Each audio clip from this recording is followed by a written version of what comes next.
అసలు ప్రభుత్వం ఉందా, ప్రభుత్వం అసలు సుపరిపాలన అందిస్తుందా అనంటే లేదు అనని నిర్ధారణగా చెప్పవచ్చు. ఇప్పుడుండేటటువంటి ప్రభుత్వం పూర్తిగా రాక్షస పాలన చేస్తుంది.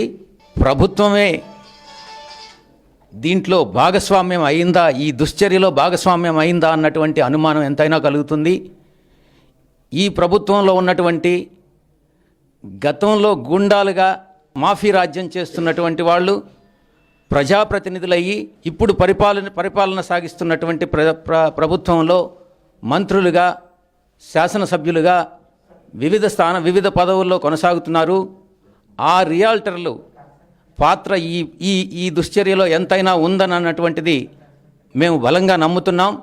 దీనిపైన సమగ్ర విచారణ జరిపి ఎవరైతే దుండగులున్నారో వారు ఏ స్థానాల్లో ఉన్నా, ఏ పదవుల్లో ఉన్నా వారికి కఠిన శిక్ష విధించి, ఎవరికైతే రైతులకు అన్యాయం జరిగిందో వాళ్ళందరికీ కూడా పూర్తిస్థాయి న్యాయం చేయాలనని, పూర్తిస్థాయి నష్టపరిహారం చెల్లించాలనని మేము ప్రభుత్వాన్ని డిమాండ్ చేస్తున్నాం.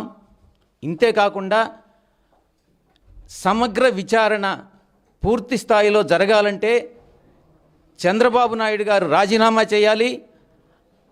ఆయన ప్రభుత్వంలో ఉన్నటువంటి ప్రజాప్రతినిధులు ఇంతకుముందు గతంలో ఎవరో మాఫియాగా ఉన్నారో, అది రియల్ ఎస్టేట్ మాఫియా కానీ, ఇసుక మాఫియా కానీ, మిగతా అన్ని రకాలైనటువంటి మాఫియాలో ఉన్నటువంటి మంత్రులుగా ఉన్నటువంటి వాళ్ళందరూ కూడా రాజీనామా చేయాలి అన్నటువంటిది మేము ఈ సందర్భంగా డిమాండ్ చేస్తున్నాం.